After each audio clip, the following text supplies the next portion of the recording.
I'd like to call to order the Westmont Village Board meeting, March 26, 2020. It's an electronic attendance only meeting at 6 o'clock p.m. and ask Clerk Simsky for a roll call, please. Mayor Gunther. Here. The clerk's here. Trustee Addington. Here. Trustee Barker. Here. Trustee Barry. Here. Trustee Guzzo. Here. Trustee Little. Here. Trustee Nero. Here. Attorney Zemanek. Here. Village Manager May. Here. Should I go further or? Yeah, go ahead and announce the staff that's here. Okay. Finance Director Parker. Here. Community Development Director Sylvester. Here. Assistant HR Director Brainerd. Here. Communications Director McIntyre. He was here. Here.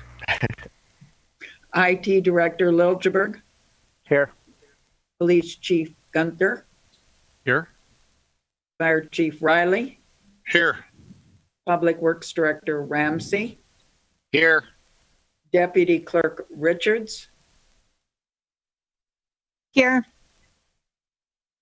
Patty Milkarski. I know she's Here.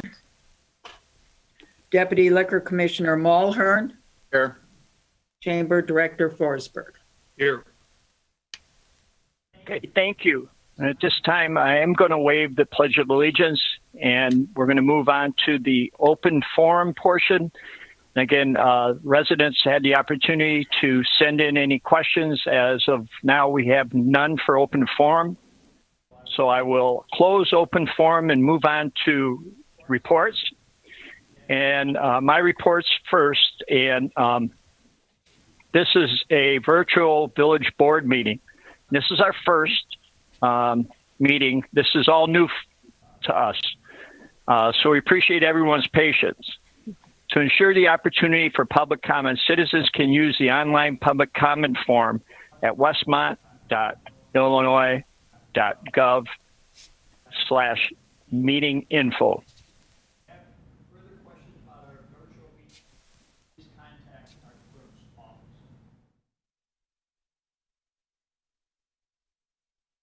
Mayor, you froze there a little bit.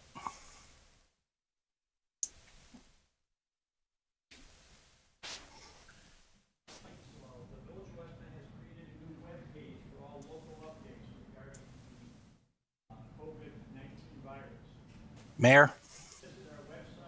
Hold on, Mayor, you froze. So while the mayor reconnects, he already mentioned the website. We put together a page for, why are we doing a virtual meeting? And this all has to go with the urgency of the pandemic that is going. I don't have to describe what's going on around the globe, but for the Village of Westmont, we have our village, our own operations, and with the governor's order and the stay-at-home order, there are a lot of parts to all of this subject matter. But for the Village of Westmont itself, the all village facilities are closed. They're closed to the public. And that includes the village hall. It includes all village buildings, public works, public safety departments. I will say the police department lobby is already a secured lobby with distancing and protections built in for this environment. So the lobby in the police department stays open during normal business hours at the police department. And then the only other village facility that's open is the depot.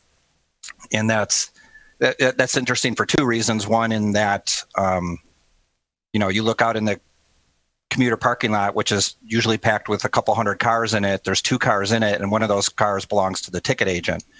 So there are not a lot of people commuting right now, but there is still activity with the ticket agent. So since that space is leased in cooperation with us by BNSF and Metra, that employee is still there to take care of business.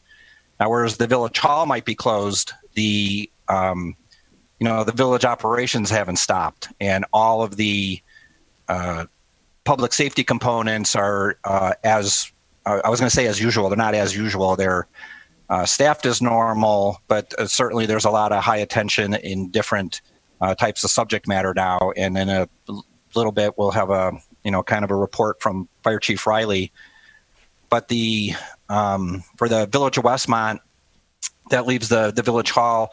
Public Works is working lightly staffed administratively here in the Village Hall. Anywhere where we've got employees that physically have a job that has the capability of being done at home, those jobs are telecommuted, and we're allowing as many people as possible to work from home. So that leaves the Village Hall lightly staffed, but we're still they're still processing. In the clerk's office and the business office, all the functions there are the same if you can do them by phone and email, or they will still check the drop box out front for anybody who drops things in the into the drop box. We'll still process that work as normal.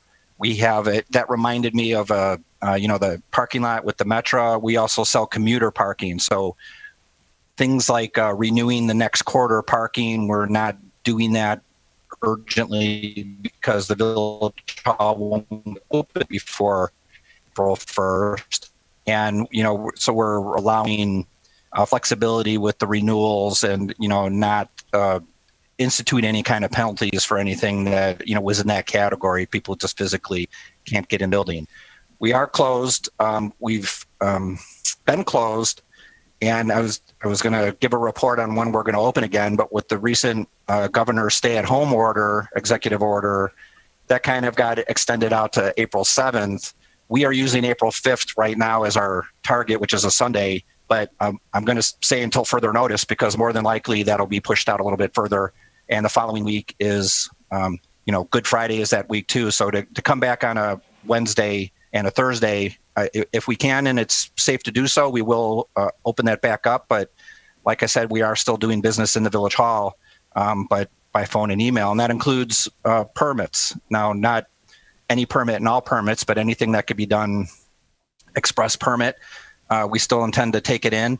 I'll circle back to we're lightly staffed, so the ability to process these permits might be hampered, but at least we're still accepting them. And I know that might be a little bit different than the communities around us that some of them have just, shut off all these operations. We have many active permits now. I don't have that note with me, but, it's on the order of like 500 that are in some state or another. So we continue to do inspections that we won't be doing the non-urgent type ones. There's, inspections by appointment, so that we can make sure that there aren't people in the facility or, minimize the amount of workers that are there to do the inspections. We're investigating teleconference type stuff too.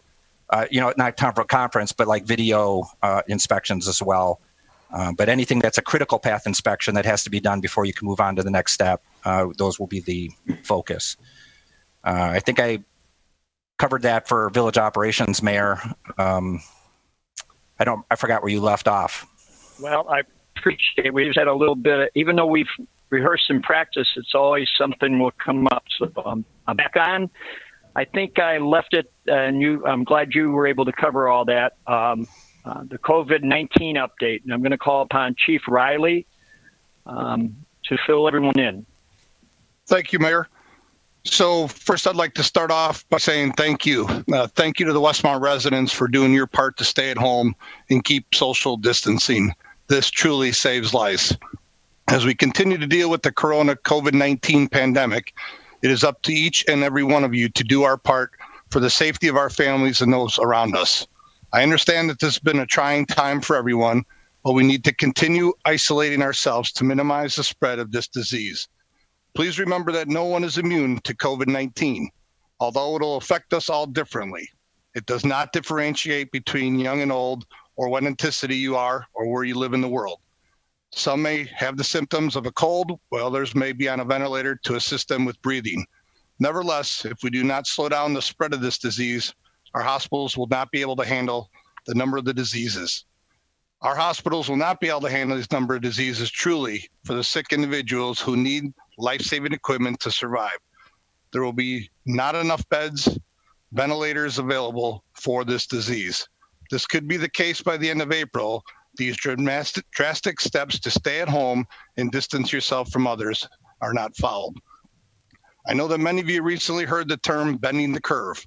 By bending the curve, healthcare professionals are trying to prevent the spike of sick people who need hospitalizations and ventilators. To bend this curve and prevent a spike in the number of individuals that are sick, we must continue to strictly follow the stay-at-home order, ensure social distancing. The bottom line here is that together we need to continue doing and do better. Yesterday, the temperatures outside reached 59 degrees with sunshine. It was a great day for a walk, jog, or a bike ride. Everyone needed some fresh air. I also understand that kids needed to get out a little, but they need to understand, and parents need to continue to reinforce that they cannot play in groups or with friends that they normally play with. Again, thank you to everyone for doing your part, but please remember that we can do better to minimize the spread of this disease. I cannot stress this enough. It concerns me as a first responder and as a public safety official that we have a long way to go to contain this virus. On behalf of the men and women of the Westmont Fire Department, please stay healthy, take care of your families. If there are any questions or assistance needed, please do not hesitate to contact me by email at fire@westmont.il.gov. Again, that's fire@westmont.il.gov. Mayor, I'll continue here for a minute. I'll give you a few people some results. As you've heard and everybody is watching the news, this is drastically increasing. More than 80,000 confirmed cases in the U.S. Probably only a fraction of actual cases. There are 2,538 confirmed cases in Illinois. 2 weeks ago, there was only 25. 14,209 people have been tested in Illinois, and the reason for that is due to the number of test kits that continue to become in Illinois. 26 deaths now reported in Illinois. 37 out of 102 counties now have this virus. Several confirmed cases in the local area, including the 46 that you all know about in Willowbrook, along with 136 additional cases in DuPage County, including 1 death. No known confirmed cases in Westmont nursing or senior living facilities, and I will tell you, there are no known cases in Westmont. 20 municipalities have declared local declarations. Westmont is included in one of those. Just some village action items that have been completed. The police department and fire department are working cooperatively on an integrated village-wide incident action plan. Police and fire have developed 3 different planning cases based on how quickly this virus can spread. The 2 departments have identified approximately 40 specific action items based on the crisis management planning process. More than half of the action items have been completed, and many more are ready for implementation as this situation evolves. Other departments have developed their department-specific plans, including telecommunicating, protection of the vulnerable employees, staggered shift, and other strategies. Fire department purchased cleaning and disinfecting supplies and have taken care of all village departments. We are currently still in frequent contact with Good Sam EMS project medical director, and staff is continuing to be involved. Staff is also continuing to operate under the MABUS Division 10 COVID-19 Incident Action Plan that is being followed, and mutual aid is working seamlessly. In closing, I would like to thank Mayor Gunther, Village Manager May, for all your leadership and dedication on COVID-19. This village really cares about our community and its residents. That's all I have, Mayor. Thank you. Well, thank you, Chief. And at this time, I'd like to call upon our community business update from Larry Forsberg.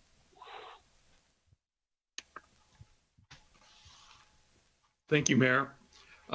Looking at the COVID-19 situation from an economic development side of things, we are really charting really going through some uncharted territory here. Just looked at a press release just a couple of days ago from the state of Illinois where they were touting the historical low unemployment rates for the month of February. And here we are just a few weeks later, and we're looking at literally, many thousands or actually hundreds of thousands of people filing for unemployment because of the spread of this virus. So we really, truly are going down a path here that we are going to have to analyze and work our way through. Our new normal right now, obviously, is people who are quarantined, social distancing, travel restrictions, businesses that have been mandated to close. All it's obviously having an impact on consumer dollars that are being spent, business dollars that are being spent. On a local level, the businesses that seem to be impacted the most would include our hotels, our Westmont Auto Mile, our restaurants, our businesses obviously that have closed. And since this is all happening so quickly, everybody's literally scrambling to find ways to deal with this. Restaurants have been doing curbside service, delivery service. Just today, we announced the partnership of 4 restaurants to do a kind of a progressive dinner to allow people who don't want to or necessarily cook dinner to use our local restaurants. So we're looking at every different way that we possibly can to keep people engaged, yet at the same time, keep everybody safe. So we're working very hard with everybody to make sure that we're communicating information. There's a lot of resources coming out of the state and federal levels in terms of funding. A multi-trillion-dollar aid package has just been voted on by the Senate last night and that to be approved. So there's funds coming from there. So again, we're so early in this process. We still have a lot of work to do, but at this time, what I really, really want to emphasize is everything we can do to support our local business community.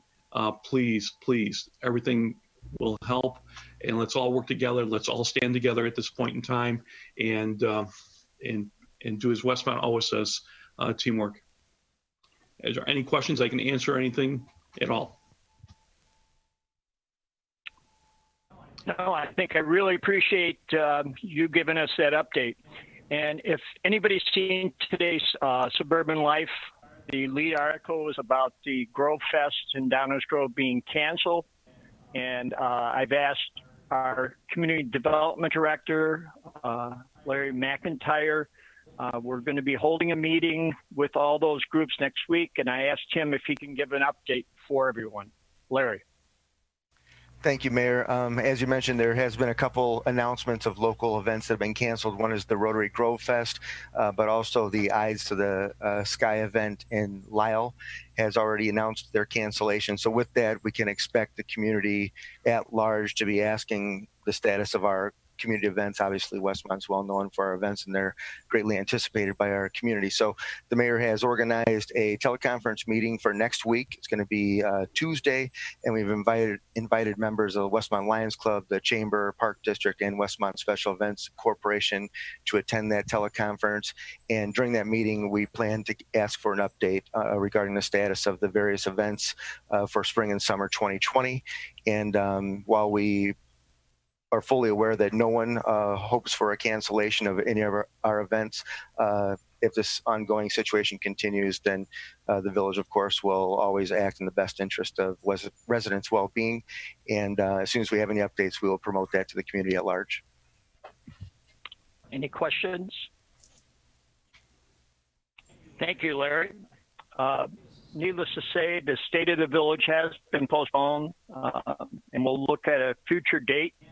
And the Westmont Community Awards dinner has also been postponed. And at this time, I'm going to turn to Clerk Simsky for her to give in her report.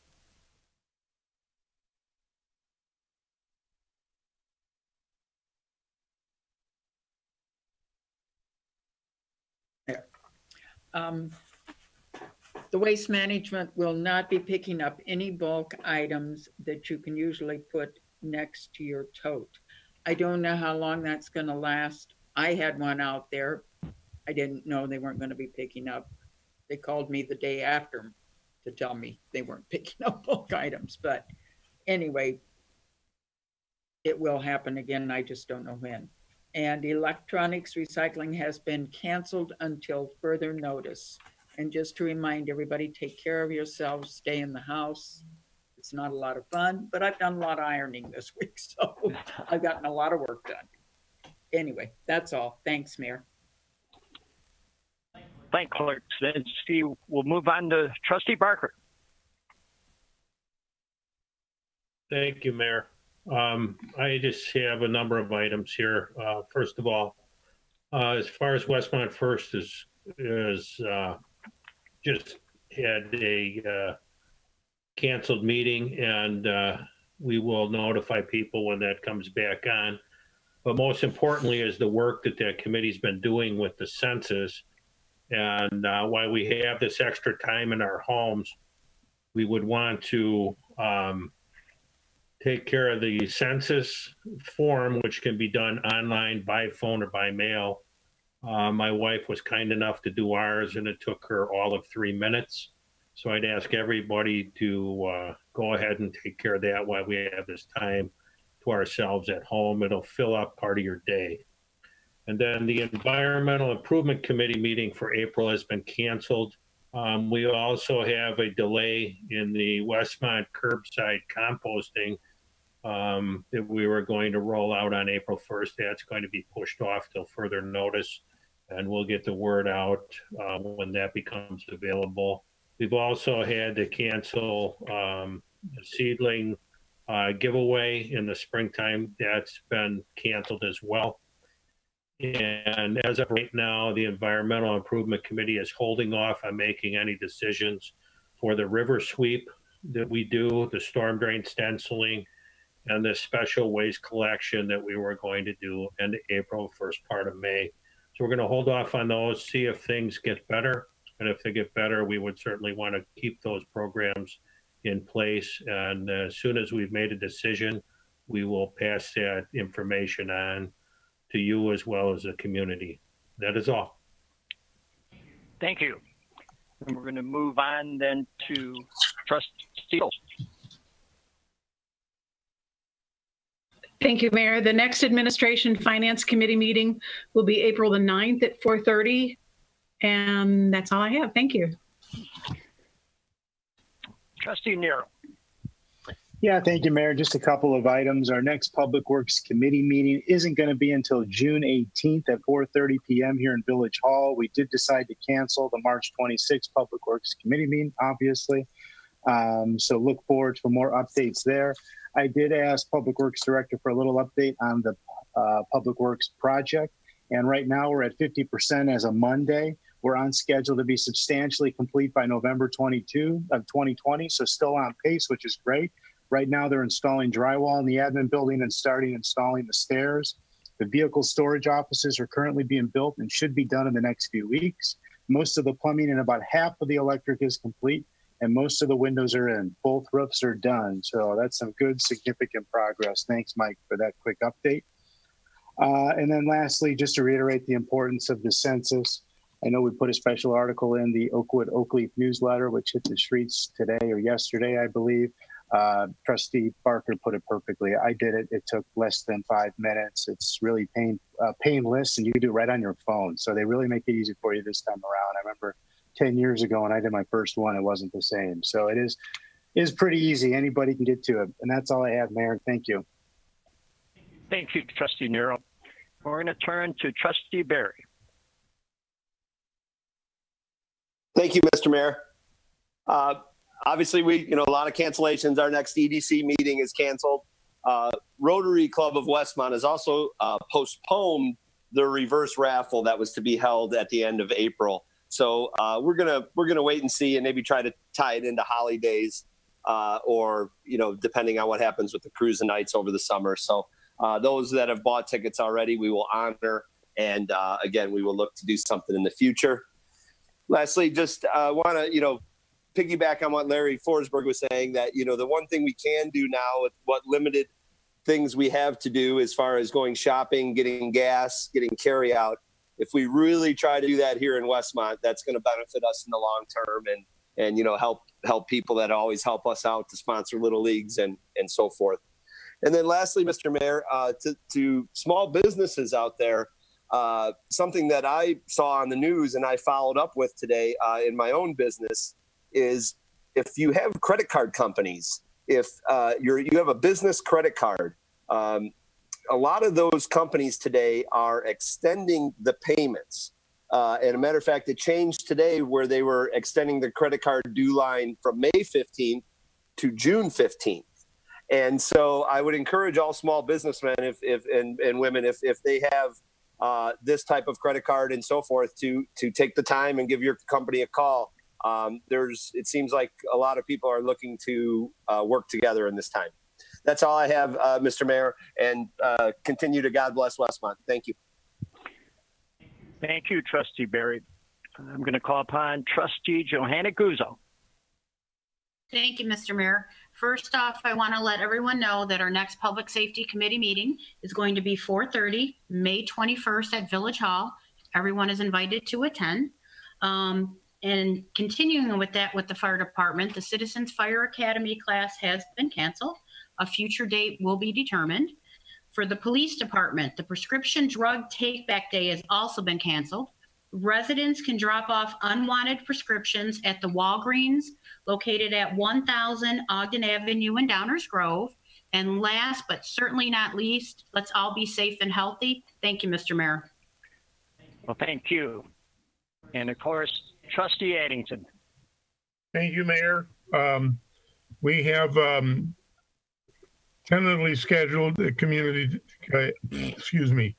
my committee meeting for our meeting end of April, but who knows at this point. The other thing is that the Westmont Lions Club has reached out to the village and to some of our other places. We're looking for places where we can assist. So if anybody has any ideas or any thoughts, pass them on to me or pass them on to our president, Lion Stella, and we will do what we can to be of assistance in this crazy time. And again, to everybody that sees this, stay at home. Please be careful. Let's stop this thing now and get back to normal. Thank you, Mayor. Thank you, Trustee Addington. We'll move on to items to be removed from the consent agenda. Does any board member see any item they'd like to have removed? Seeing none, I'd ask Manager May to please read. Thank you. Tonight on the consent agenda, first item of Village Board minutes. Board to consider approving the minutes of the Village Board meeting held March 12, 2020. Next is Finance Ordinance number 21 in the aggregate amount of $1,062,191,084. There are two purchase orders this evening. The first one is PNC Bank, $126,905.26. This is an annual lease payment for one of the fire apparatus. The second purchase order is Don Morris Architects, $86,337.92. These are for zoning, building inspection fees, review fees and inspections for February 2020. Those costs and fees are passed through to permittees. The two purchase orders together are $213,243.18. So the total of the purchase orders with Finance Ordinance number 21 is $1,275,435.02. The last item on the consent agenda is a reduction in the available 8A liquor licenses. Board to consider an ordinance decreasing the number of available Class 8A liquor licenses by one due to the closure of Scallywags Brewing at 41 North Cass Avenue. That's the consent agenda, Mayor. Do I have a motion to approve as read? Motion to approve, Nero. Second, Little. Motion been made and second on the question. Anybody got a comment or question? Seeing none, I'd ask Clerk Simsky for a roll call, please.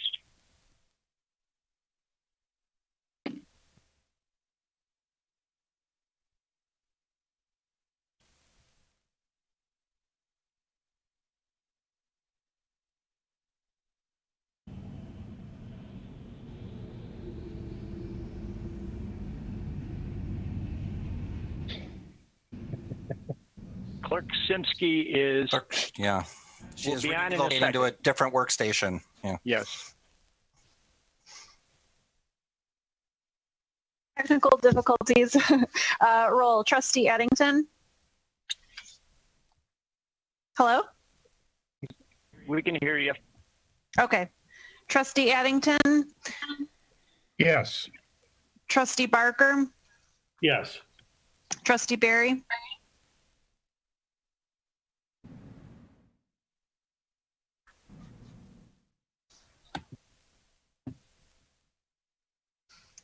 Trustee Guzzo. Yes. Trustee Little. Yes. And Trustee Nero. Yes. The only one that I didn't get is Trustee Barry. I just saw it said he disconnected. All right, I think the motion passes. Just bear with us. I think because this is our first time, we're going to have some little glitches, but we'll get through it. Okay. Thank you. We're going to move on to the unfinished business, and is absolutely delicious at 18 North Cass Avenue. The board to consider the following actions related to absolutely delicious. One is a motion to reconsider the previous denial of the request to increase the number of available Class 23 liquor license by 1 so that a liquor license is available for absolutely delicious. And 2, an ordinance increasing the number of available Class 23 liquor license by 1 so that a liquor license is available for absolutely delicious. Start off, I need someone to make a motion to reconsider. Motion to approve, Nero. Second, Little. Motion's been made and second to reconsider this item. Trustee Addington. I was going to make the motion, but it's covered, so we're done. Okay. Any comments? Trustee Guzzo.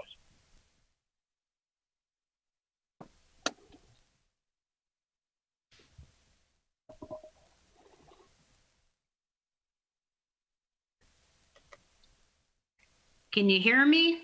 Yes, ma'am. There, I'm sorry about that.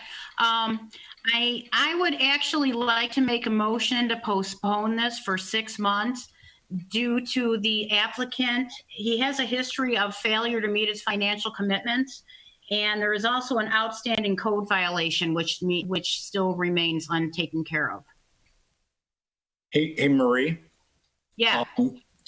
Since this item was denied previously, if you would like to make a motion to postpone, let's first see if the motion to reconsider is approved. Okay. And then after that point, when the second part is put on the table for consideration, you can then make that motion. Okay, thank you. Any comments about the reconsideration at this point? Seeing none, I'd ask Clerk Sidney for a roll call. Trustee. Wait, I thought I did have a comment, though. I'm sorry, Mr. Mayor. Oh, I'm sorry. Trustee Barry. Yeah, I don't know if there's going to be more discussion. Is there going to be more discussion? Am I timing it at the wrong time? I'm sorry. If we vote yes to reconsider it, everybody has an opportunity to comment on it. I apologize. I should have just stayed muted. Sorry. No, stay on. You missed a vote. That's why we need you to be on. All right, Clerk Sidney, roll call, please. Trustee Nero. Yes. Trustee Guzzo. Yes. Trustee Barker. No. Trustee Little.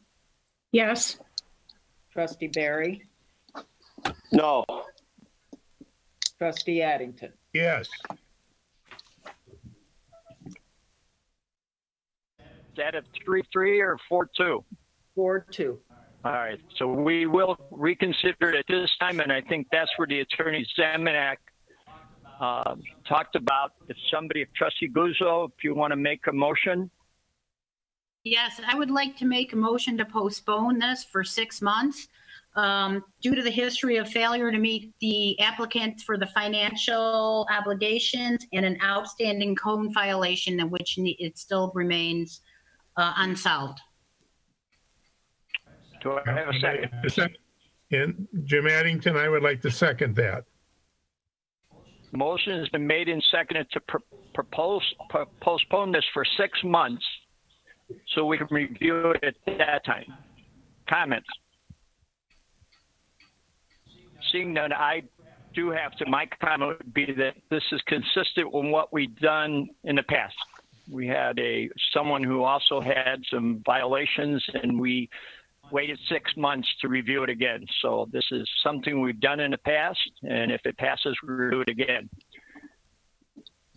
Seeing no other. Mr. Mayor, I'm sorry. Yes, sir. I apologize. I had a chance this week to talk to the applicant and his mother, and they have reassured me personally, verbally, that these things are not going to happen anymore. And John Fleming gave me his word, which I'm taking him at, and his mother gave me his word that they are going to stay on these things, and they're going to be better neighbors to us. So I take John Fleming at his word, and I hope that that in 6 months we can get this, everything squared away. And again, I take them at their word, and I hope that these things improve. Thank you. Any other comments? Mayor, just a quick comment, and I too connected with both the applicants, both business partners, and I agree. I think we were very clear. Actually, Harold and I were on the same call, and very clear with what our original concerns were, and the message, that was received well, and I think they're on the path to clean it up. So I'm glad we had that conversation, and look forward to seeing how this progresses in the next 6 months.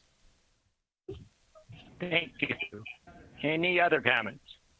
Trustee Addington. Yeah, thank you, Mayor.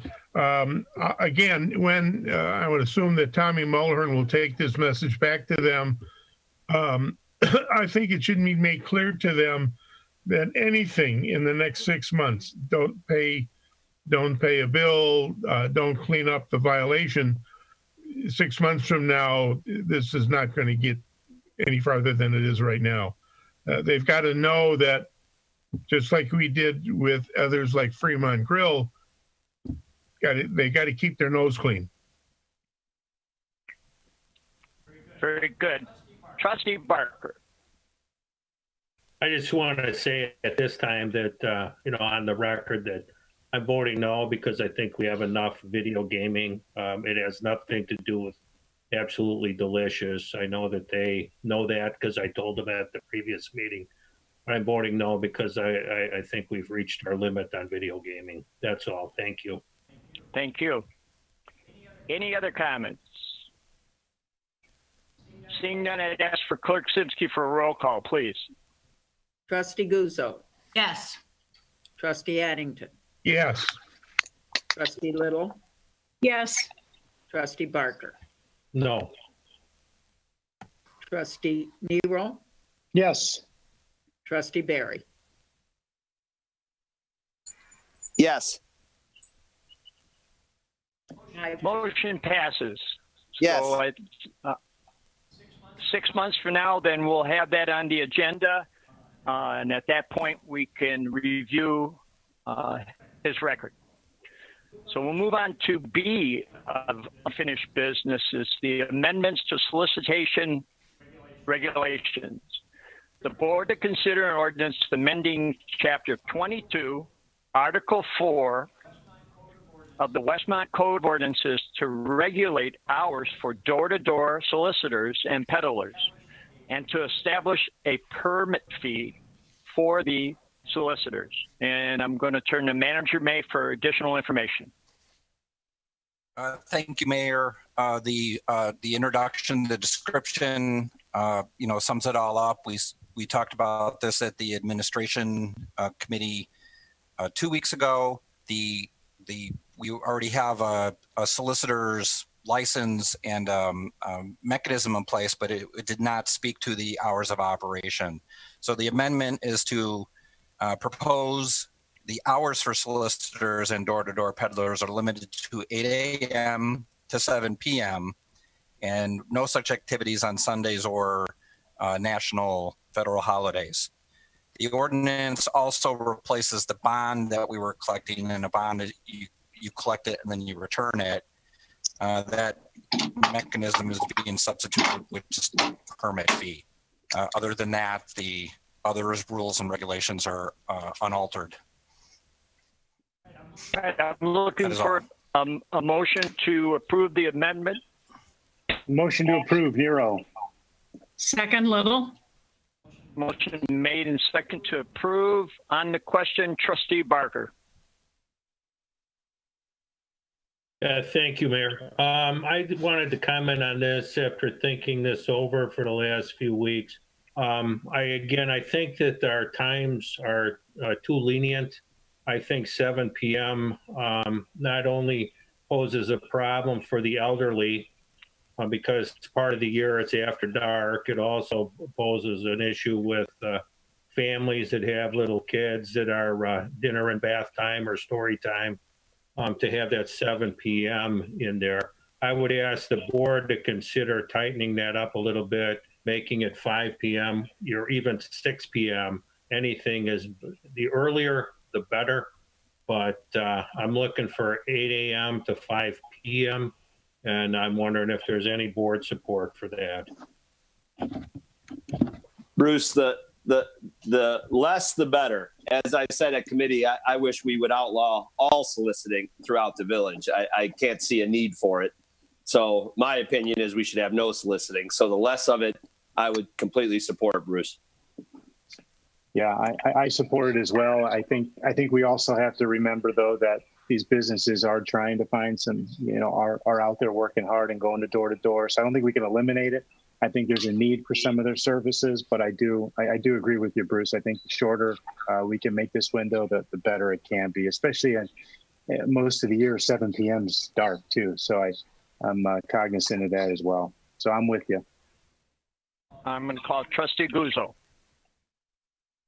Thank you, Mayor. Yes, I am in support of 5 p.m.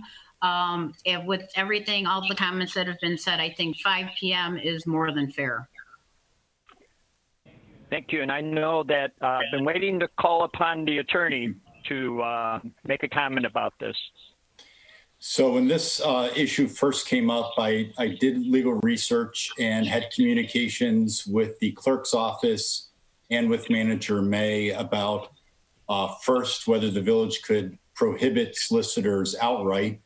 The answer is no. Solicitors have a constitutional right as businesses to go door to door. So the next issue was, can we limit hours? And courts, not only in Illinois, but across the country, and including the U.S. Supreme Court, have stricken down solicitor hours regulations that are too restrictive. So there is a case law out of Illinois where a community imposed a 6 p.m. cutoff time, allegedly due to health and safety reasons, concerns about crime, concerns about interruption during dinner time, et cetera. And the courts, like I said, struck that down, holding that a longer time period was warranted because someone like the Girl Scouts or other organizations sometimes can't solicit during normal daytime hours and need a reasonable period of time in the evening to solicit. And what the option is for residents who don't want solicitors is to put a sign up. And putting a sign that says no solicitors is very easy to do. And the Westmont ordinances on solicitors currently allow residents to put up a no solicitor sign and prohibits solicitors from going door to door where those signs are present. So I would caution you that restricting the hours is, I understand why you think that's beneficial and results in less intrusion to families and property owners. But if a solicitor were to challenge that legally, 5 o'clock or even a 6 o'clock cutoff would likely be stricken down by the courts. Thank you. Trustee Nero. Yeah, just a quick question for the attorney. I don't know if there's any research, and I should have asked you before, I forgot, but I just thought of the question. Was there anything that differentiated for-profit businesses and non-for-profit. I mean, I hear you on the Girl Scout example, so I was wondering if there's a way we could differentiate maybe for-profit and non-for-profit enterprises. Good question, and no, there's no distinction. Both for-profit and not-for-profit have a constitutional right to solicit. Okay. Trustee Barker. Yeah, this question would also be for John, and I know that the original hours that you recommended were set up based on case law. If we were to restrict this and had our own hours, say 8 to 5 p.m., and it was presented that way and it was never challenged, it seems to me that would have some authority or jurisdiction. If it was challenged, does that cost us anything, or does it hurt us in any way just to say our hours are this, somebody challenges that, and we have to say we have to allow it? Are we out anything by setting it at 5 p.m. and letting somebody come along one day to challenge it? That's a good question. You're essentially saying, are there any penalties for having an hours restriction that would be declared unconstitutional? Generally, I think the answer would be no, aside from perhaps paying an attorney to defend such an ordinance. A court could strike it down, and there would not necessarily be a claim for damages for the solicitor. Can I follow up? Go ahead. So we wouldn't, if somebody challenged it, we would have to allow them. We wouldn't necessarily have to defend it in court. Well, if they proceeded with the lawsuit, we would have to defend it unless the village board decided to take proactive action to amend its ordinance to provide greater hours, and that would probably make the lawsuit moot. Okay, so we could change it if we were forced to. Correct. All right, that seems like a good option to me, John. That's a viable option. I just wanted to let you know what the case law was and what the initial recommendation was for the hours. And again, that's an option that this board can consider. Right now, the motion is to approve as it was read. And I ask the attorney that if we agree, we can vote that down and then vote on a 5 o'clock time versus 7. Attorney Zamenhof. What I would recommend is that a motion to amend is made to change the hours to whatever the person making the motion thinks is appropriate. That can be 8 o'clock a.m. to 5 p.m. or 9 o'clock a.m. to 5 p.m. Good, thank you. Trustee Barker. Yeah, Mayor, I would make that motion if this is the appropriate time to change the hours from 8 a.m. to 7 p.m. to amend it to 8 a.m. to 5 p.m. I have a motion. Do I have a second? Second, Nero.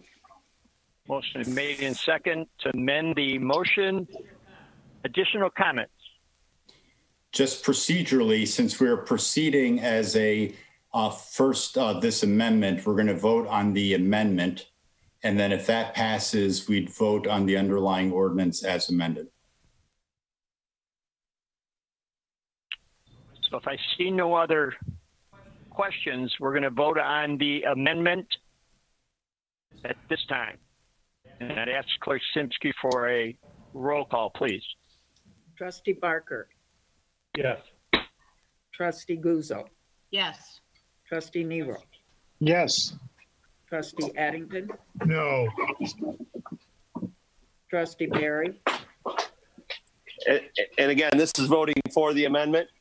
Yes. Yes. Trustee Little. No. Motion passes 4-2. Amendment passed 4-2. The mayor's garbled again. Any other action necessary? Mayor, the mayor is locked up, and he's asking the village attorney if there's. I hear him now.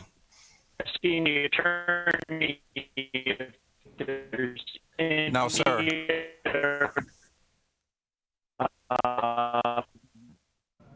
Action we need to take on this.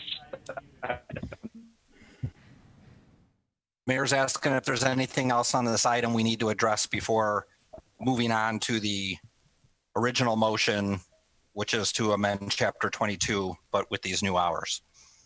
No, nothing further is needed other than there was I'm not sure if we had a motion and a second on the original motion yet. We did. It was Trustee Nero and Trustee Little for the original motion, and okay, so we just need a roll call then. And the mayor's ready for that. If Jenny's, looks like Trustee Addington would like to add.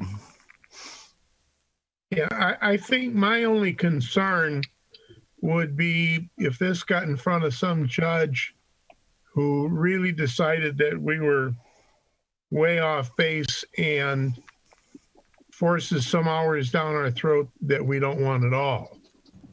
Judge can't do that. What's that, John? I'm sorry to interrupt. A judge cannot do that. A judge can't. Okay. Thank you. All the judge can do is strike down the ordinance and require the village to enact an ordinance that's reasonable. He couldn't turn around and say, you know, you're going to allow people to do it from 6 in the morning until midnight. Correct. Okay. Thank you very much. And I would just add to that, if I can be heard, I would just add to that that I don't think it would come to a court battle always. If we had somebody that raised a stink, we could just let them do it. Yeah. Yes, and I just worry about making sure we have equal enforcement of that provision to all solicitors. Because that's when you can get in trouble, when you allow one solicitor to exceed the listed hours and then strictly enforce it as to others. Yeah, good point. Trustee Barker. Yeah, I just want to, before we vote on the next one, are we voting on the amended or are we voting on the original? This would be on the original motion as amended. So it's to amend this chapter 22, article 4, that includes now the restricted hours of solicitation from 8 a.m. until 5 o'clock p.m. Thank you.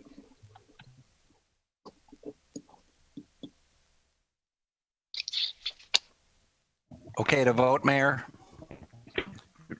Ready? Motion's made and seconded. They're ready for a roll call.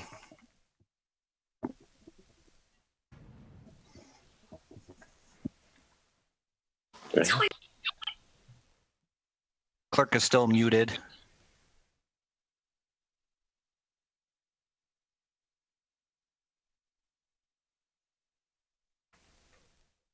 you like me to do it?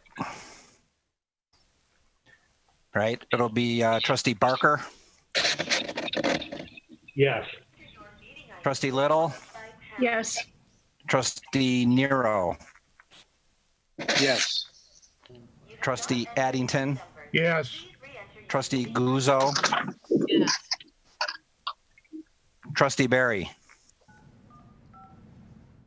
Yes.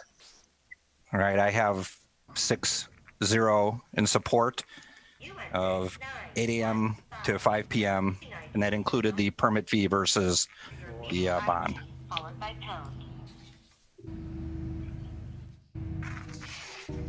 right. I'm back on. I don't know if you can hear me. You are back on, but it's very intermittent. Yeah, may I make a recommendation? Just have the mayor make a phone call in and dial in. Wherever he is, the bandwidth just can't keep up. Yeah. Would you like to sit in here, sir? I think the IT department is going to put me on All right. IT is in with the mayor. He's asking to move on to new business. So, if you want to move on to new business, Steve. What you're hearing right now, he said about 30 seconds ago. So that's like, all right, new business A, increase in available class 3 liquor licenses. Board to consider an ordinance increasing the number of available class 3 liquor licenses by 1 for Testa Incorporated, doing business as Del Carmen Restaurant at 214 East Chicago Avenue. And if we could have Deputy Liquor Commissioner introduce that item, I want to preface that with we all have staff on the video teleconference. There are no petitioners available, so Mr. Mulhern will be representing the petitioner as well as the staff opinion. Thank you, Manager May, Mayor, Village Board. Testa Inc., doing business as Del Carmen Restaurant at 214 East Chicago Avenue, is expanding their business to include a sit-down eating area and a small bar. They have applied for a Class 3 liquor license in order to sell alcohol with meals. Background check of the owners revealed that they are eligible to receive a liquor license should the Liquor Commissioner choose to do so.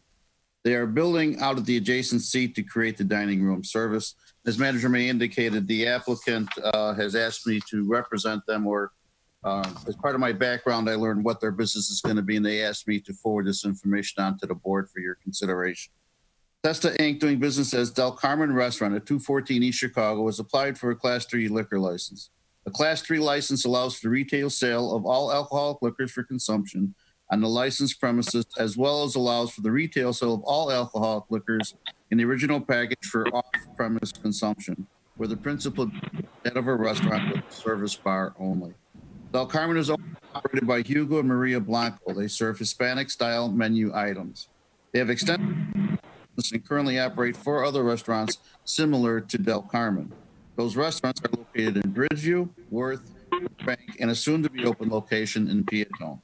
They previously operated a restaurant in Oregon, where they are from as well. Maria will be overseeing the operation. Locations are owned and operated by family members. Their restaurant in Worth has a liquor license, and Mr. Blanco previously had co-ownership of a liquor store in Chicago, so they have experience in the sale and service of alcohol. Del Carmen has been in operation for 3 years at 215 East Chicago. Their current operation is for carry-out only. They are expanding to the suite next door and will offer sit-down eating. They anticipate having 48 seats in the new area. To enhance this, they are seeking a liquor license for the alcohol. The Blancos are interested in video gaming should that become available in the future. They understand our current ordinances and the required 365-day waiting period. They stressed that they are the restaurant first, and that will not. A background check on Hugo and Maria Blanco has revealed that they are eligible to receive a Class 3 liquor license if the Liquor Commissioner is inclined to issue one. That's all I have.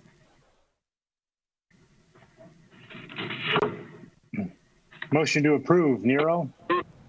Second, Little.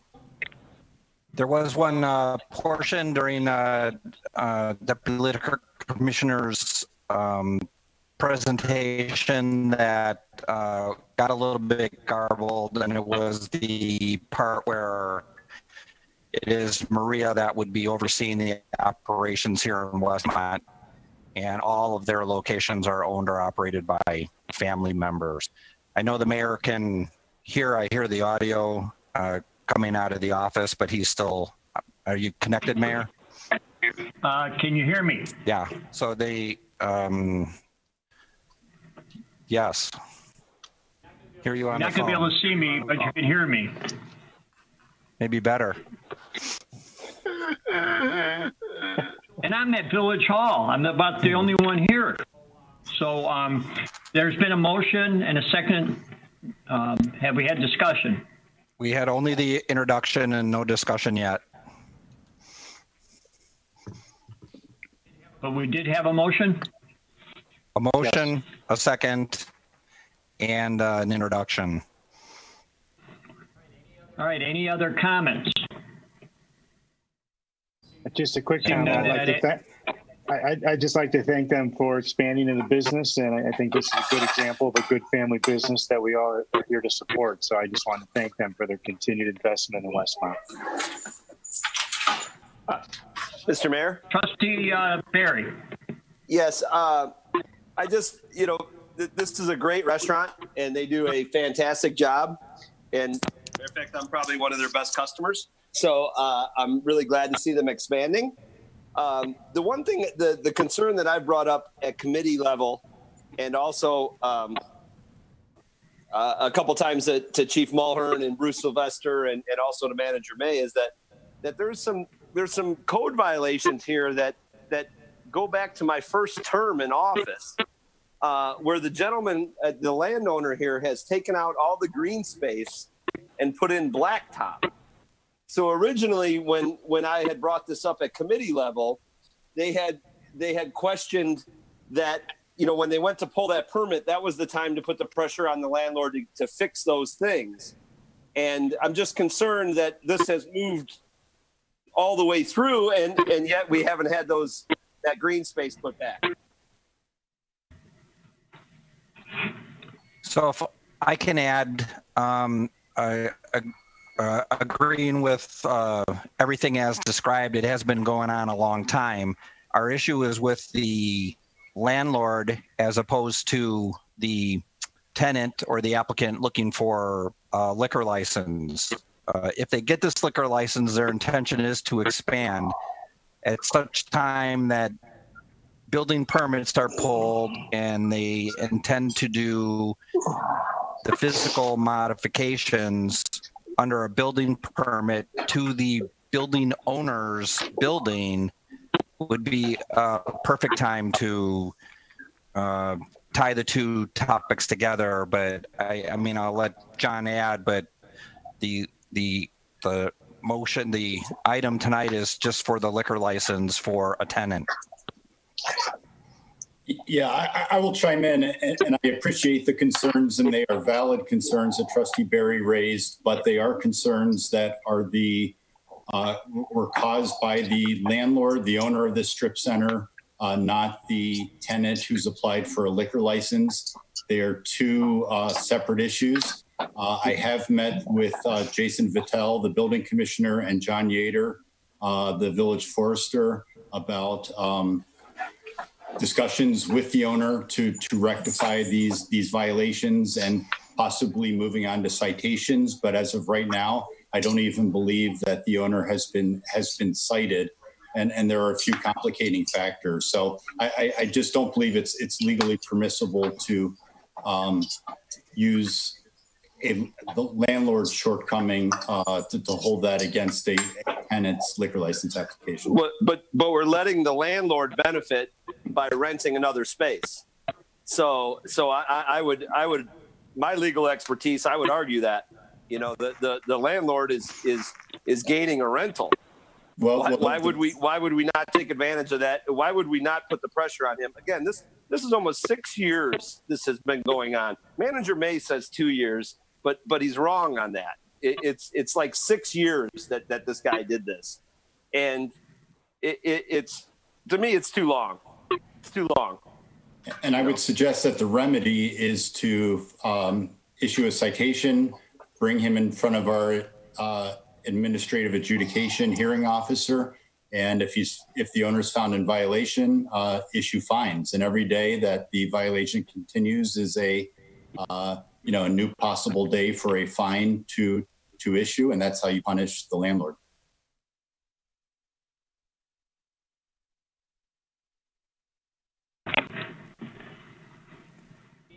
Any other comments?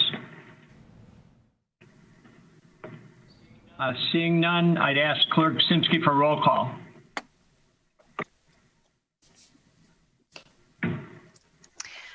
Trustee Addington? Yes. Trustee Barker? Yes. Trustee Barry?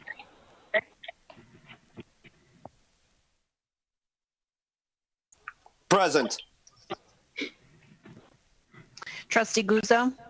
Yes. Trustee Little? Yes. Trustee Nero? Yes. Motion passes. New business B. Mayor, could I jump in here? This is Bruce. Go ahead, Bruce. So before we move on to the next agenda item, Manager May, would this be a time to follow up on Trustee Berry's discussion about issuing citations, or should you and I discuss that later? Well, I agree that the determination that everything being said was, accurate and valid, but it's not the subject matter tonight. So we will follow up with it immediately tomorrow. Okay, I'll talk to you tomorrow.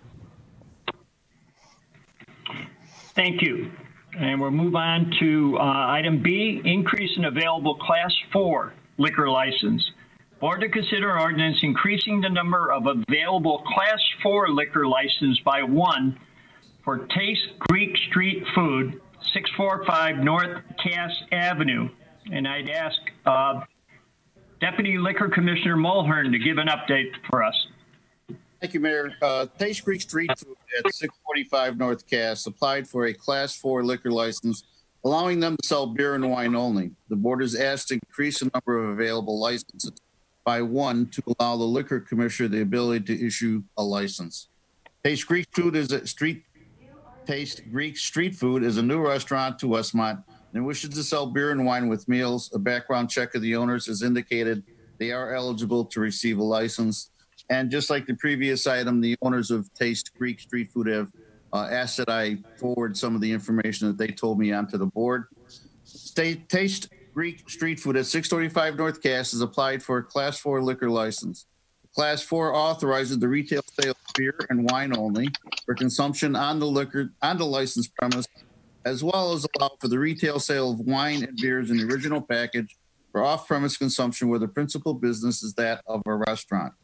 George Pangakis and Nina Duravilis are the owners of Taste Greek Street Food. They have been open for a couple months at their new location, which was previously the site of a Pizza Hut next to Jewel at Casanagua. Taste Greek Street Food is a sit-down and carry-out restaurant featuring what the name says, Greek street food. They are seeking an alcohol license to enhance the dining experience in their restaurant. The seating area in the restaurant is very open and welcoming. You place your order and your meal can be picked up at the counter or may be delivered to your table. Their menu consists of sandwiches and full meals, and along with various soups and salads. The interior has been extensively remodeled from the previous tenant. Mr. Pangakis has owned and operated a restaurant in Bartlett for the past 11 years. This restaurant has a liquor license as well. He also owns another liquor license business in the city of Chicago, a small cafe. This will be the first restaurant operation for Ms. Travilas that she's been involved in. Both have ownership in businesses that are not alcohol related. Mr. Pangakis and Mr. Travilas are not interested in video gaming at this time. They understand our ordinance and license requirements for a video gaming liquor license if that is desired in the future. The owners are asking for a liquor license to enhance their customers' dining experience. They will ensure that both customers and employees involved with the sale and service of alcohol are BASSET, which is Beverage and Sellers Servers and Educational Training Certified, which is required by our local ordinance and state law. They are excited about opening this restaurant in Westmont and are looking forward to becoming part of the community. A background investigation revealed that they are both eligible to receive a Class 3 liquor license should the Liquor Commissioner choose to do so. And that's it. Well, thank you. And at this point, do I have a motion to approve? Motion to approve, Nero. Second, Little.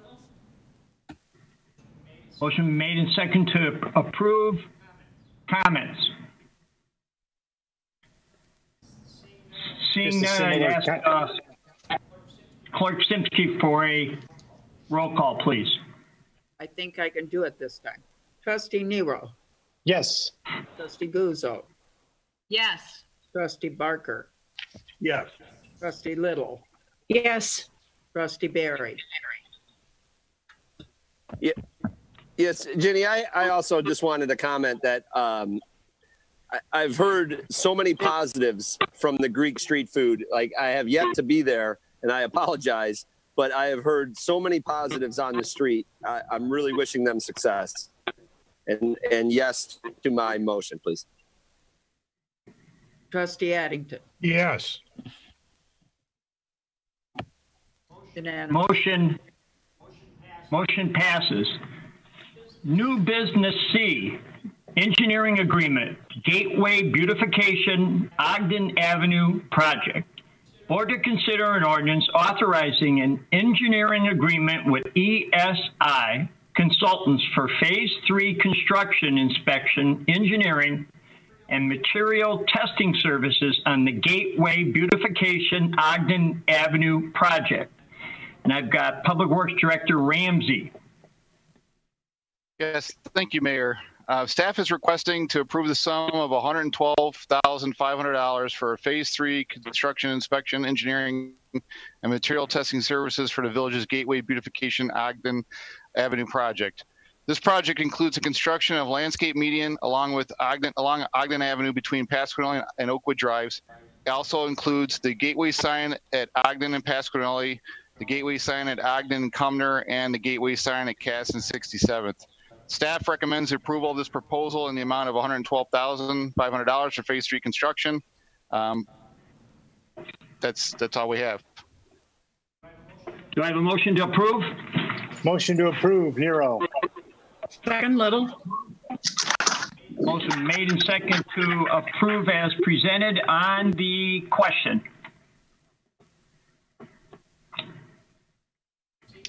Seeing none, I'd ask for a roll call, please. Trustee Little. Yes. Trustee Barker. Yes. Trustee Guzzo. Yes. Trustee Addington. Mr. Mayor, I'm sorry. I'm having technical difficulty. I have a question. Okay, go ahead. Go ahead. I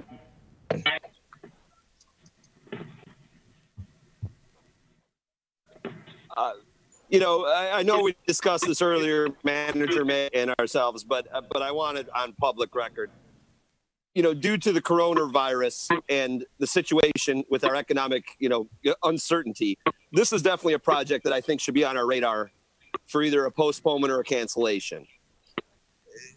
I understand the IDOT and Ogden Avenue getting redone, but I just don't know if we're going to have the money for these gateway signs and Ogden Avenue beautification with the upcoming major budget cuts that every department is going to feel. Now, it was explained to me that if we approve tonight, that doesn't mean we're writing the checks. But again, as a guy who doesn't always get it, I understand why we would. I don't understand why we would need to approve it tonight. I question whether we wouldn't kick the can down the road a little bit. And Trustee Barry's still cutting out a little bit, but the concern is summed up, and we'll all agree about the merits as to whether or not to go through with the construction project. And this capital improvement, like any capital improvement, agree 100%. We're going to have a very hard look going into all of this, and it will all be covered in just a few weeks when we get into the budget workshops. The construction contract, the physical construction work has already been approved some months ago. So you've already encumbered that. We've awarded the bid, and that is out there. And that particular project is also, and this is just for description and for background. That project, the IDOT comment is because it's a portion of it's on Ogden Avenue, we have US 34, which is a federal highway in addition to the state highway maintained by the Illinois Department of Transportation, and they've got a construction project. If you recall the amount of work that was done last year on Ogden Avenue, Downers Grove, all the way down to 355, that project actually included all of Ogden Avenue all the way to 83, but they cut it in two parts to fit it in two different construction seasons. So they are proceeding in the spring, and unless things change on their end too, there's very much a possibility. And if their work goes, our previously awarded construction work will go too. The contract that you're approving tonight, although described well by Mr. Ramsey, is just the construction inspection services, and then would include the material testing. In the event that this project goes forward, these are the supervision services that go with that. If the project doesn't go forward, then this agreement, there is no work provided, so therefore there would be nothing due. And that's what I was trying to explain, and I hope that's clear. And what I'm going to ask is that the clerk, we did have a motion and a second to approve. I'll ask her to, unless we got other comments or questions, I'd ask her to start the roll call over, please. Trustee Little. Yes. Trustee Barker. Yes. Trustee Guzzo. Yes. Trustee Addington. Yes. Trustee Nero. Yes. Trustee Barry. No. My motion passes.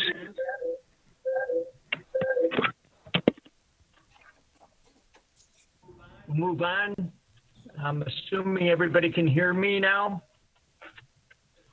I'll move on to the new business D, the NICOR antenna site license agreement. Board to consider ordinance approving a personal communication system site license agreement with NICOR Gas Company. I turn to Attorney Zemanek for some additional information. Thank you. This was originally on the village board agenda during one of the January 2020 meetings. It was postponed while we finalized some language with NICOR. They have agreed now to all of the final changes that were made. This has an initial term of 5 years with, I think it's 4 options to renew of 5 years each, with a payment to the village of $7,000 during the first 5-year term and 5% increases for every subsequent term. This would be a small antenna placed on the water tower at 328 South Wilmette with very small, it's not even ground equipment, it's equipment that would attach to the wall of an existing building on site.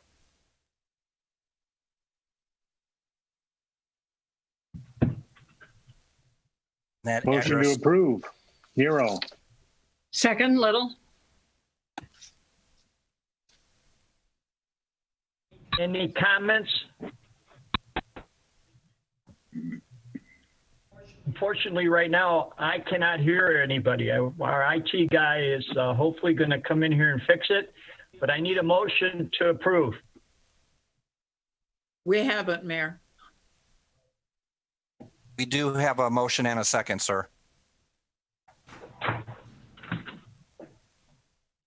Steve, why don't you take over with the roll call? I can do the roll We have call. a motion and a second. You ready? Yeah, read for roll call. Trustee Nero. Yes. Yes. Trustee Guzzo. Trustee Guzzo. Yes. Yes. Trustee Barker. Yes. Trustee Little. Yes. Trustee Barry.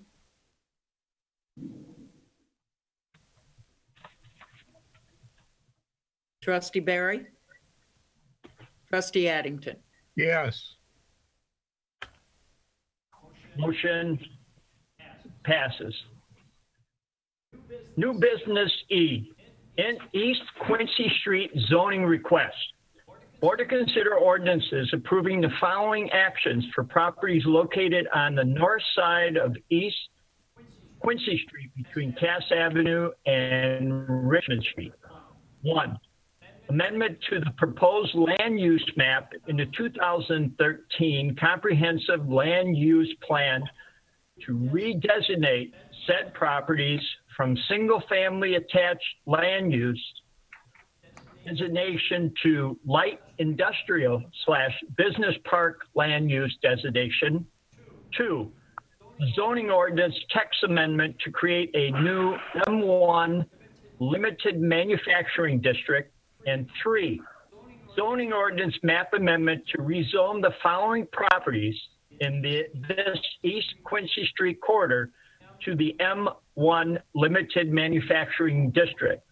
20 East Quincy Street, 25 East Quincy Street, 100 East Quincy Street, 130 East Quincy Street, 134 East Quincy Street, 138, 200, 222, and 318 on East Quincy Street.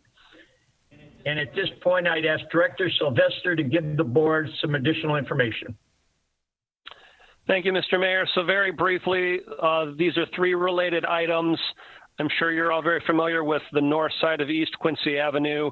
It's been used for retail and manufacturing type businesses for decades. Many years ago, the village rezoned it for residential in the hopes that we might get some higher density TOD, transit-oriented development types of projects in that area. During that time or after that happened, some other owners purchased some of the properties, including the Park District, and some of the longer term businesses in that area have communicated to the village that they have intentions of not only remaining, but possibly expanding. And that the current zoning of residential made them non-conforming, and that created some problems for them. So we started a process to rezone the area. It was a little more complicated than we anticipated it to be in terms of what uses would be allowed and what types of regulations would be created. The planner, Nalini Johnson, in this department worked with some of the property owners and their legal representatives. And long story short, we came up with what I think are very good recommendations to, one, have a new zoning district. So we didn't want to apply the current M zoning that exists in other parts of Westmont to this area. We thought that would be a little too permissive. So with John Zemanak's help, came up with a new zoning district called M1. And the proposal is to apply that new zoning district to this area. So the three components are change the comp plan and basically say we don't want it to be residential, we want it to be manufacturing, acknowledging that that's what it is and probably will remain. Two, adopt the new zoning district. So it's basically new rules called the M1 zoning district. And then three, rezone that area to that new zoning district called M1. So Plan Commission reviewed it, Plan Commission recommended approval, and if people have any questions, I'm available to answer any questions.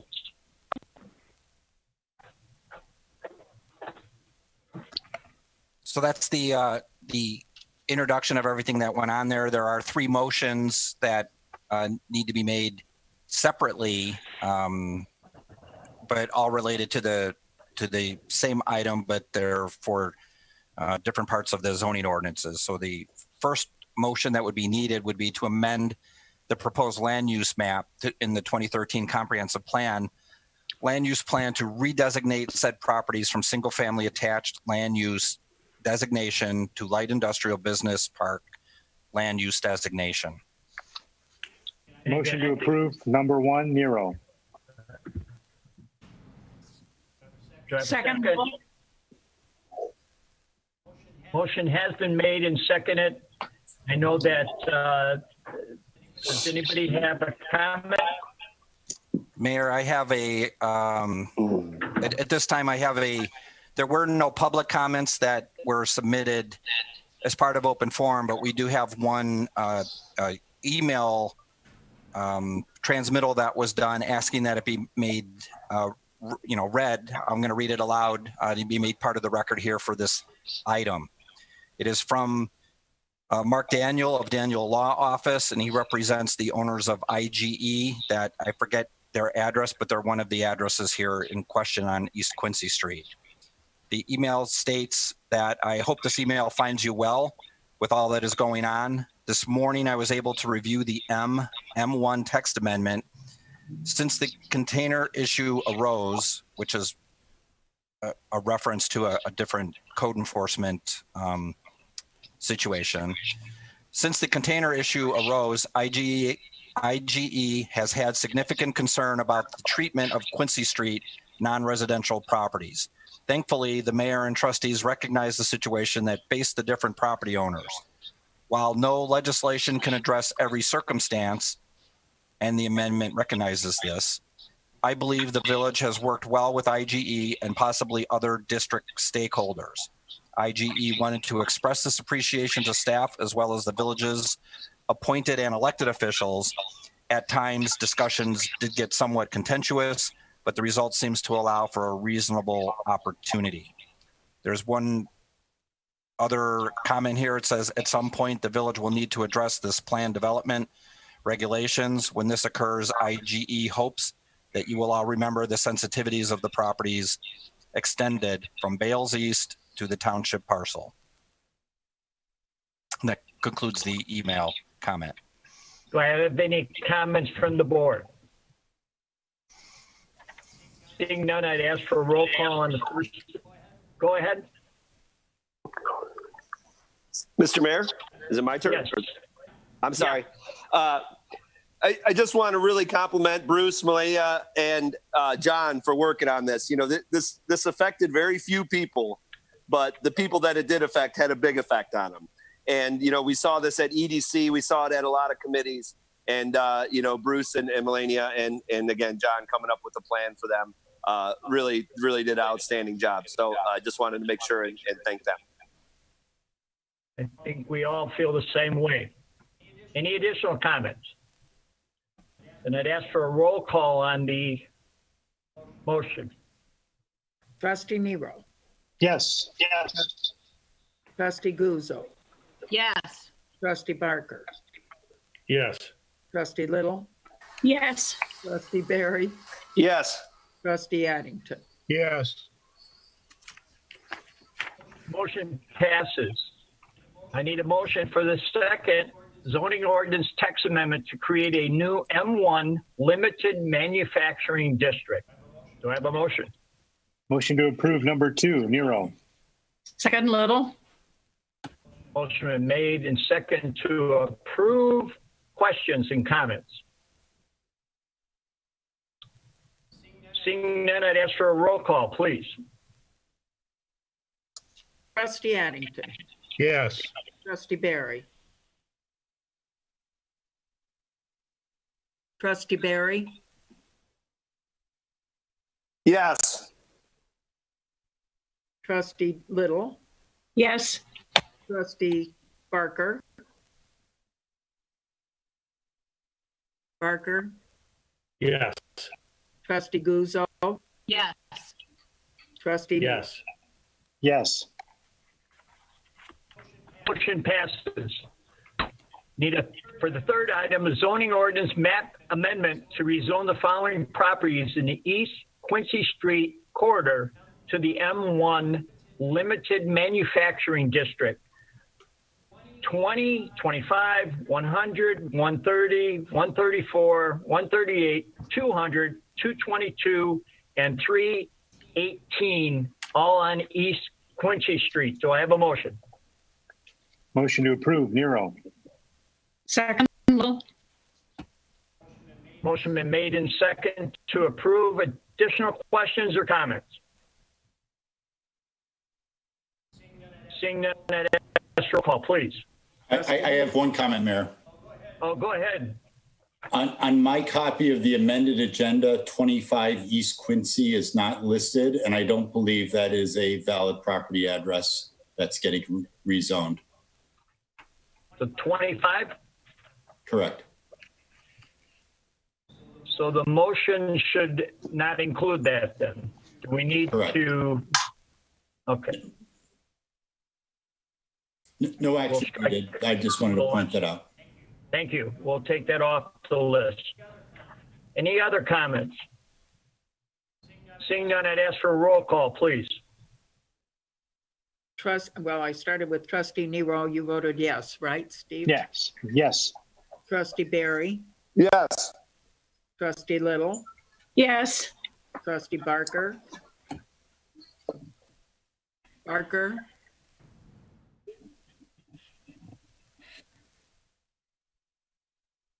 Well, we'll try Trustee Guzzo. Yes. Trustee Addington. Yes. Trustee Barker. I don't see Trustee Barker on anymore. He must have dropped off. Okay, thank you. And the motion passes. Again, if everybody just bearing with us, we'll be being our first meeting. There's a lot of little technical difficulties, but we're getting through it. And I'm going to move on to new business F, amended intergovernmental agreement with the Department of Health Care and Family Services. Wait, Mayor, Go ahead, Jenny. we didn't do the third one. We did. That's what the vote just was on. That's I had for the second one. The first item was 6-0. The second item was 6-0. The third item was 5-0 with Trustee Barker being absent. I thought that was the second one. No, that's what, of course, apologize again. You know, I think you probably weren't picking up the vote, but I did call for the vote and it is been approved. So all three of those motions have been approved. Okay, that's fine. I did have Barry not voting on the one, so that's fine. We got it. You got it? Got it. And new business F, amended intergovernmental agreement with the Department of Health Care and Family Services. Or to consider an ordinance approving an amended intergovernmental agreement with the Department of Health Care and Family Services that will provide greater cost recovery to the Village of Westmont Fire Department for Medicaid patients. Chief Riley. Thank you, Mayor. So the fire department is requesting the village approve an amended agreement. The original agreement was approved by the village board on their October 10th, 2019 minute. It's just a couple of clerical things that the attorney has reviewed and has seen no issues with it. Hopefully we can get this signed and start getting that Medicaid money through the GEMT, which is, excuse me, Ground Emergency Medical Transportation. Do I have a motion? Motion to approve, Nero. Second, Little. Motion been made and second to approve. Additional comments? Seeing none, I'd ask for a roll call, please. Trustee Nero. Yes. Trustee Barry. Trustee Barry. Trustee Little. Yes. Trustee Barker. Yes. Trustee Guzzo. Yes. Trustee Addington. Yes. Trustee Barry's back, it looks like. No, I guess not. That motion passes. We'll move on to G, extension of declaration of state of local emergency. Or to consider a motion which extends until April 23rd, 2020, the declaration of state of local emergency executed by the mayor on March 20th, 2020. And I'd ask Attorney Zemanek to give some additional information. Sure. First, procedurally, although this is listed as a motion on your agenda, it's actually now in ordinance form, and that ordinance was distributed to you yesterday. The mayor has power under the municipal code, other state statutes, and local Westmont ordinance to declare a state of local emergency when necessary. And the mayor did so on March 20th. It's valid for a period of 7 days. Pursuant to Westmont ordinance and state statute, unless it's extended by the village board. So the request here is to allow an extension of that declaration of emergency so that the mayor can assist with coordination of emergency medical and police services. And if for some reason the village board is unable to meet for some reason to authorize payment of bills and take other necessary actions during this time of crisis, as listed in his original declaration of local emergency.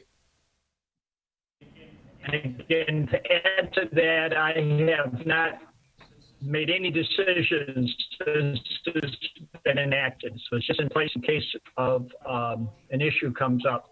So do I have a motion? Motion to approve, Nero. Second, Little. Motion made and second to approve. Comments?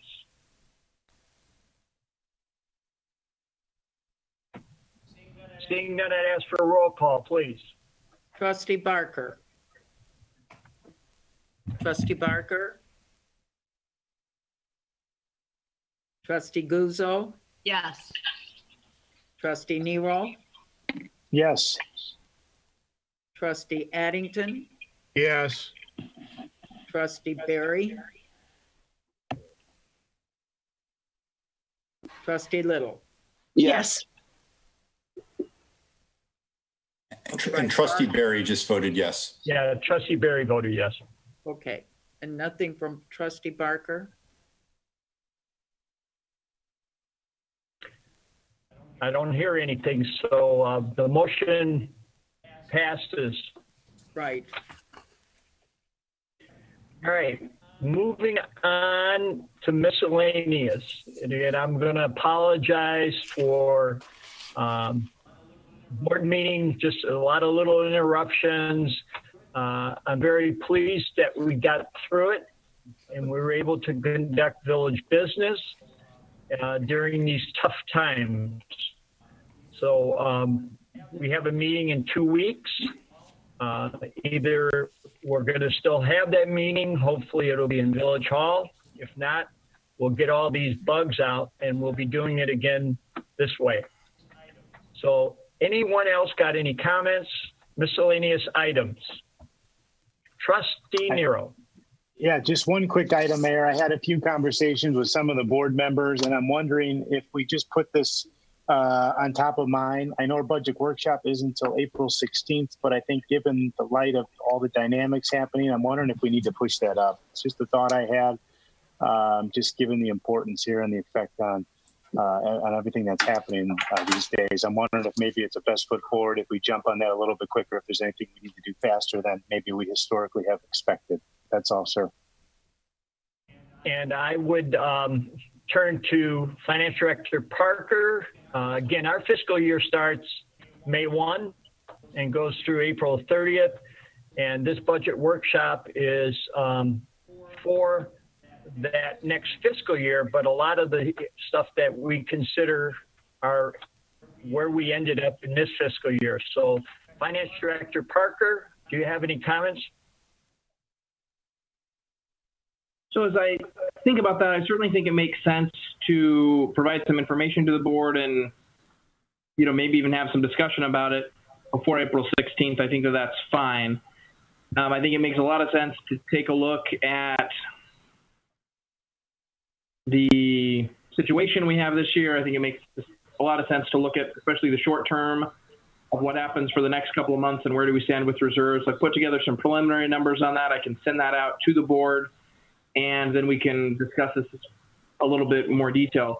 I do think in terms of putting together a full budget, it's going to take quite a while if we need to look at both what happens if this is just a short-term thing and then also what happens if it's a long-term decline. I think that's looking at a couple of different aspects of the budget and will certainly take even longer to prepare than a typical budget session would. So it does make sense to get ideas from the board in terms of things that they think may be something we could consider reducing.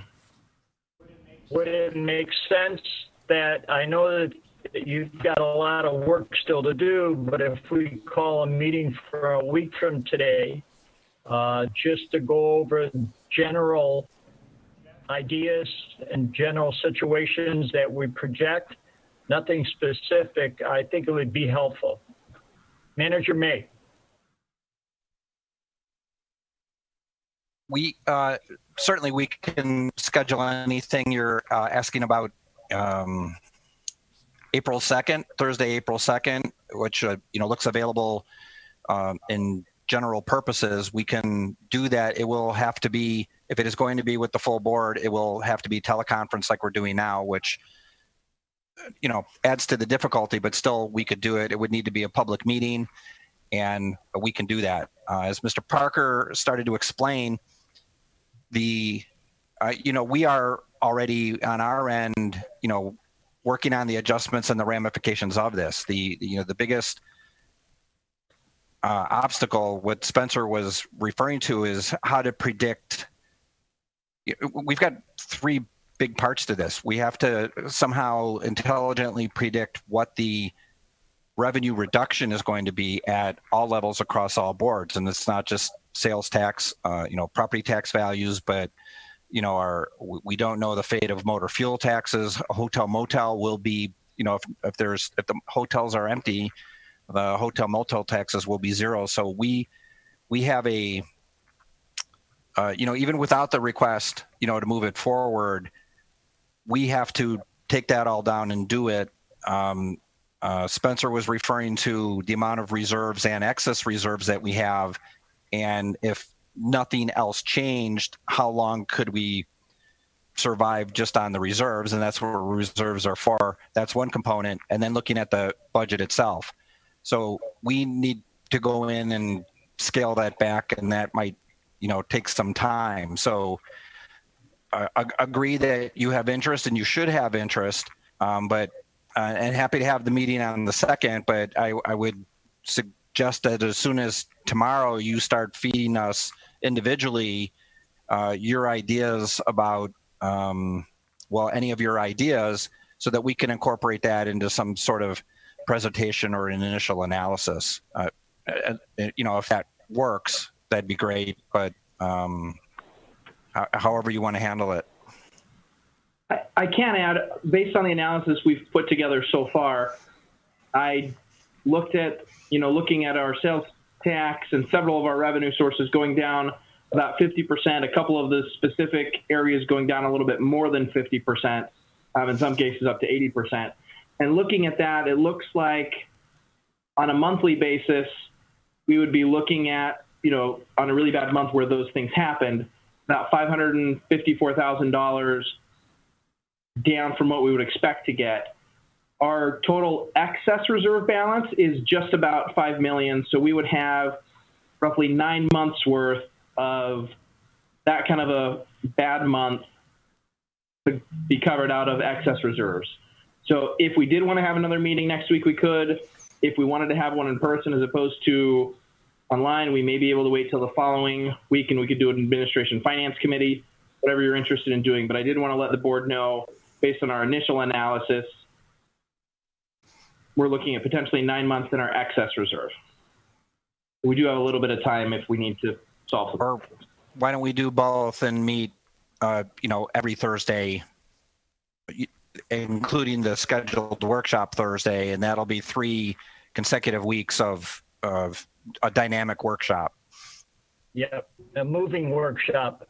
The ever-changing. I asked Spencer to put together that preliminary report to give us an idea of what revenue we would be missing monthly.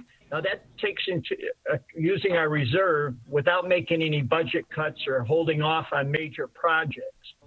So I know we don't want to use all our reserves, and we've talked about it at budget workshops before, to build that up for any emergencies. And this is what we're in right now. So I do think it'd be beneficial if we meet every week. It may not be the end numbers, but at least the board can get together and discuss and get an update of where we're at. So I think, thank Trustee Nero for bringing that up. Other trustees' comments? Mr. Mayor? Yes, sir. I just want to thank you for your leadership in these turbulent times. Myself and the whole village is looking to you, and your steadiness and calmness, I think, is making this a lot easier on a lot of us. So thank you for your leadership. Thank you. And it's not just mine, it's the entire board. As you can see, everybody participating. Any other trustee comment? And again, I believe we do not need a motion to have that meeting, or just publish it. Or John, would you like us to have a motion that we'll be meeting next Thursday?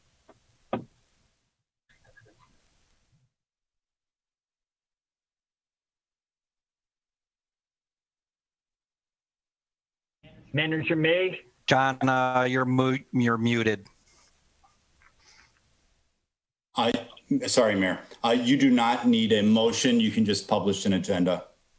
And I just also noted that please include an open forum section on that budget workshop agenda as is required for all public meetings. Very good, and we will. Can I add to that? When I did the introduction at the beginning of the meeting about, Village Hall operations and all of that, I never went into an explanation as to why we're doing this board meeting this way in the first place. And then, of course, it's tied to, the closure of public facilities and to exercise our called social distancing or distancing in the workplace, amongst ourselves as well. So public comment, even though there's an open forum section on the agenda and correctly needs to be on every agenda for every public meeting we have, and we have them on for committee meetings, commission meetings, all public meetings have an open forum section. In order to submit open forum comments, you need to do so in one of two ways, and they're both found on the village's website, which is called westmont.illinois.gov/meeting-info. And on that page, it has an explanation of everything we're doing here electronically, as well as a link to a online form that you can fill out and submit public comment through the form, just as you would in an open forum if you were standing in the boardroom. And those will be taken right up to when the meeting convenes, and it auto-populates a sheet that we can read into the record. Tonight there weren't any. The other method is through a dedicated phone number for public comment, and you could leave a voicemail. However, there you need to leave the voicemail anytime during the week, but that ends 2 hours before whatever public meeting it is. And we're talking about, next one might be like a Board of Fire and Police Commissioners was one example. Any meeting that we intend to hold will, those meetings will be added to that online form, and then the voicemail, the same voicemail is used for any public comment, and then we will transcribe that and read it into the record for whatever applicable meeting. Those all. Again, we're dealing with a unique situation, and I think all of us as trustees, or myself, the manager, if any resident has a question, you could also bring that to that meeting and talk about it, either under your report or public comments. So I ask that all the trustees, as you're walking about 6 feet or 8 feet, or you get people to text you, please bring that information to the next meeting and we can share it with everyone. Any other miscellaneous items? I do have to say I've been trying to walk, me and my wife, Tony, we go out, and the one thing I'm seeing is people are keeping their distance, but they're keeping their heads down. I'm trying to make a point to yell, good morning, good afternoon, how you doing? And once you do that, they seem to want to talk a little bit. So I encourage everybody to, if you're out, have some personal contact within 6 or 8 feet. I think people appreciate the fact that they can talk to someone as they're out exercising or taking a walk. I did see a mom with a young child, maybe 4 years old, walking along the tracks, and a squad car pulled up and just turned the lights on. And the kid was just amazed that they did that. So that's something we can all do, our police department, just to make everybody feel better about the situation they're in. So again, I give an opportunity. Anyone else? Seeing none, and I'd ask for a motion to adjourn. Motion to adjourn, Nero. Second, Little. Motion has been made and second to adjourn, and I'd ask for a roll call, please. Trustee Nero. Yes. Trustee Barry. Yes. Trustee Little. Yes. Trustee Barker. He's gone, I think. Trustee Guzzo. Yes. Trustee Addington. Yes. Again, I want to thank everyone for watching and bearing with us. I'm supposed to show my Christmas gift from my granddaughter, a hockey stick pencil. So I appreciate everyone for being tuned in. And again, this meeting is adjourned. Thank you.